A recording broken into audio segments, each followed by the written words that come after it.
Now turn to Section 1 of your booklet. Section 1.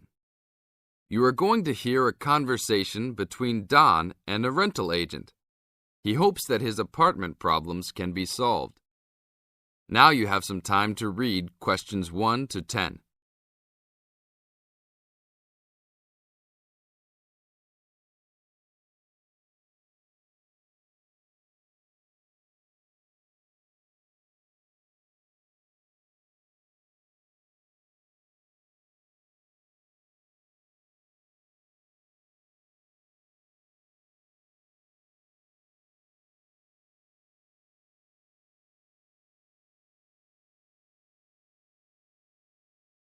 Now listen carefully and answer questions 1 to 10.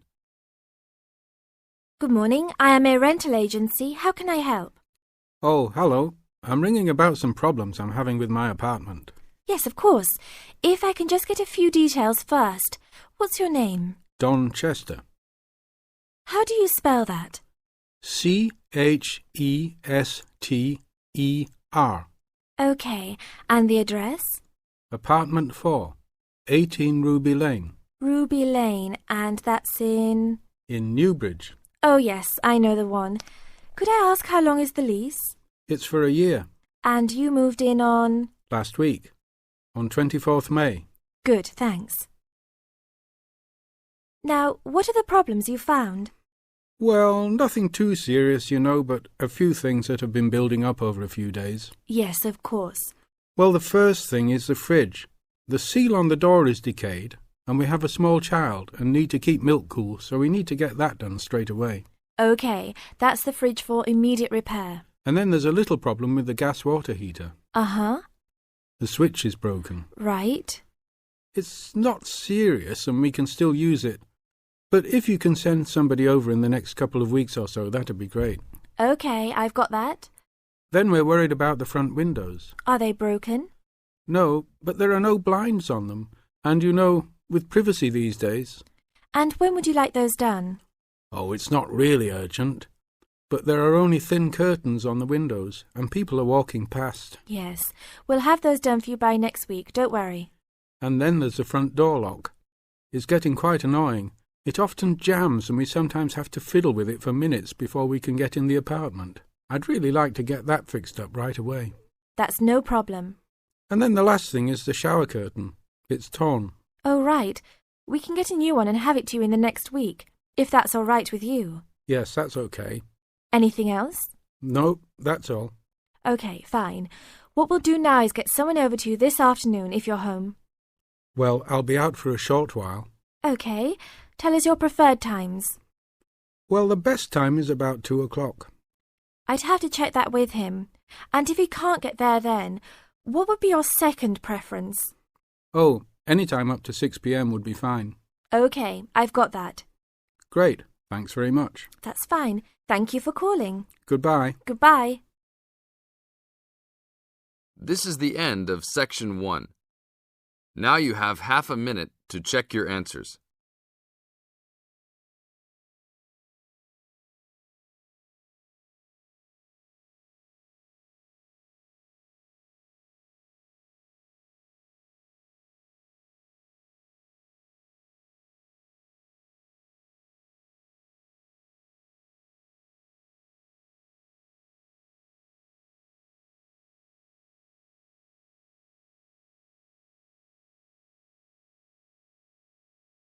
Now turn to Section 2. Section 2. You are going to hear a guide named Matt who is introducing their trip in Wildlife Haven. Now you have some time to look at questions 11 to 15.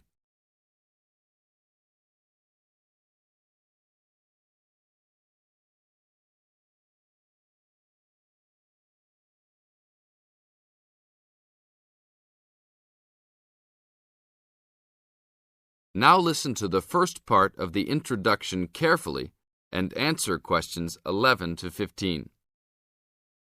Well, good morning, everybody. My name's Matt, and I'm one of the 3 guides here at Wildlife Haven.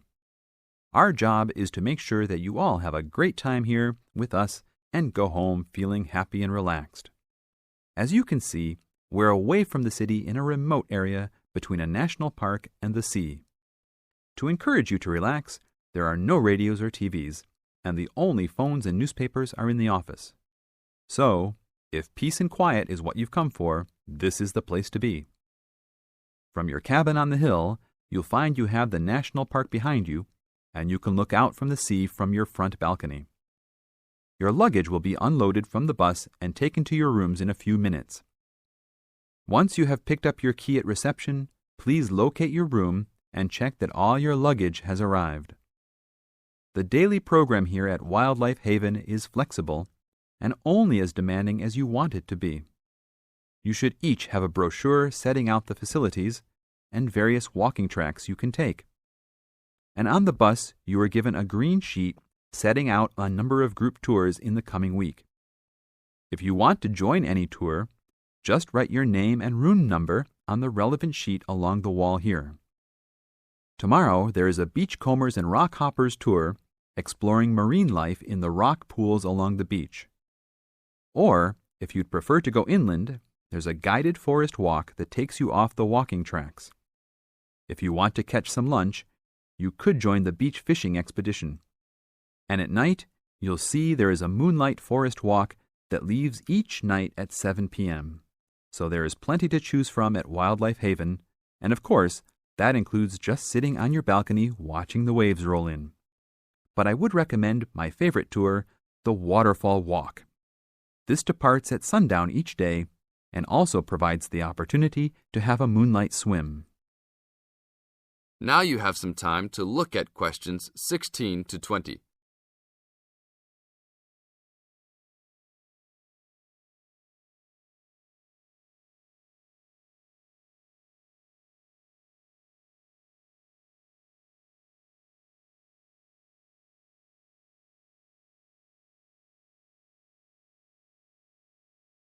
In the second part of the introduction, you are going to get some advice from Matt. Listen carefully and answer questions 16 to 20. You've chosen to visit us in January, which is one of our hotter months. And although you may be tempted to wear a minimum of clothing, you should always take precautions against injury, particularly in the national park. This includes sensible footwear. You'd be surprised how many of our guests ignore this advice and end up being sorry. And socks are a good idea too. And even though you might be under trees a lot of the time, it's a good idea to wear a hat in this hot climate. There's no need to be too concerned about walking in the national park, provided you use common sense. It's true that there are poisonous spiders in the park, but they are really more frightened of you than you are likely to be of them. I should also warn you against eating any wild berries.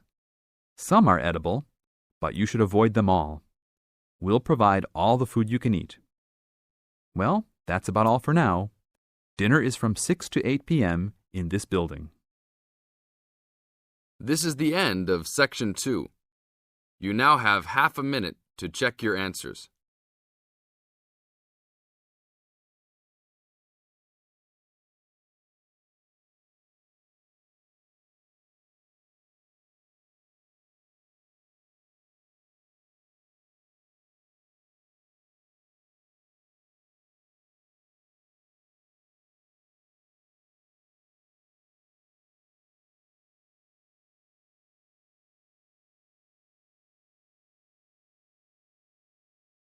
Now turn to Section 3. Section 3. You are going to hear a conversation between Bill and the counselor. You now have some time to look at questions 21 to 25.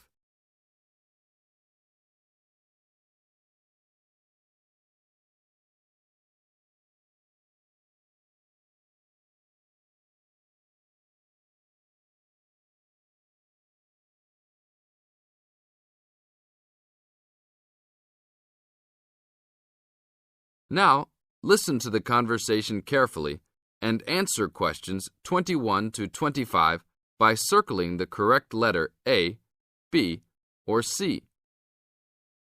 Hello, Bill. What can I help you with? Well, I was talking with a friend of mine who's doing a medical course, and he said that before I start taking sleeping pills, I should see you. I see. Well, I can't prescribe any medicine, Bill, and I prefer not to encourage anybody to take sleeping pills. What I can do is to help you look at why you're not sleeping. Okay, but I think it's because I don't know how to handle all the work. I found that new students find college very different to school. The biggest difference seems to be that you have to get used to working more independently at college, and this can be difficult to pick up straight away. You can feel that you're not quite in control of it all. That's right. I mean, with only a few lectures and tutorials each week, it looks like an easy workload, but then you suddenly realize that there are assignments, tests, and exams. I know I'm not the only one. I really prefer to work quietly in the library where the resources are, but its hours just don't suit my work and sleep habits. Yes. Having a lot of time to manage and having to arrange to get everything done and still have time left over to relax and feel refreshed usually needs careful planning. Yeah, that's right. I know. But it's hard to get started. My medical mate said you can help with getting organized, and I sure need it. Okay then. I need to get a few details about your timetable and any other commitments. You can put them all down on this form if you like. Now you have some time to look at questions 26 to 30.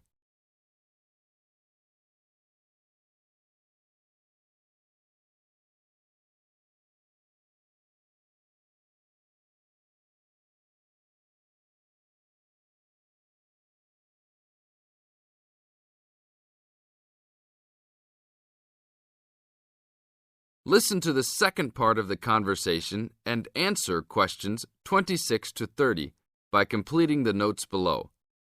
Write no more than 3 words for each answer.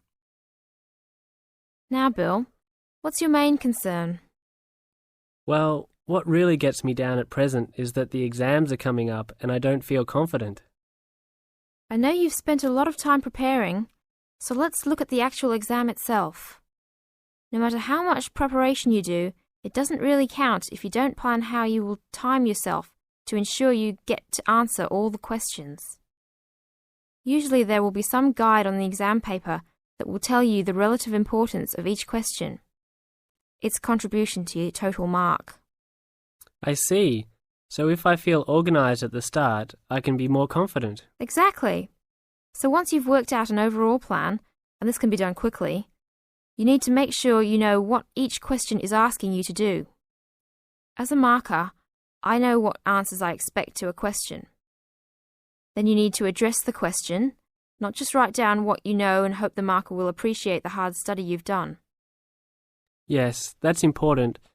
I can see that markers are looking at the questions, not trying to guess what we know. Yes. And the third point to keep in mind is that even if you know the topic well, you should leave time to go back and check your work for content. There may be an important point you have missed, or not explained as much as you wanted to. And at the same time, you can look for errors, including any obvious ones in grammar. Okay, thanks. It's really simple in many ways, isn't it? This is the end of Section 3. You now have half a minute to check your answers.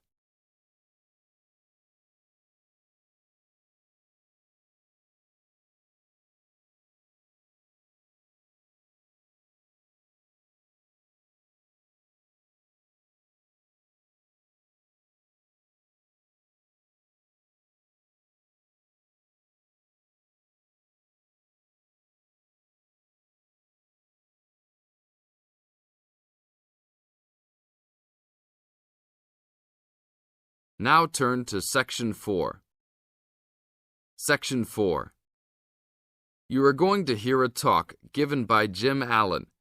He is going to share some of his findings of his research. Now you have some time to look at questions 31 to 40.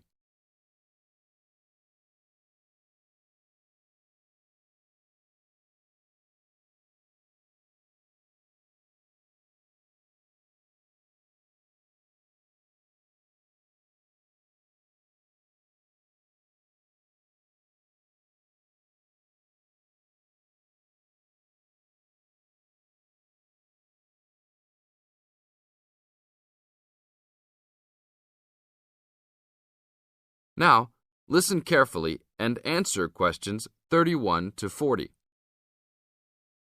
Good morning. Today we'll be hailing from Jim Allen, who will be sharing some of the findings of his research project from last term.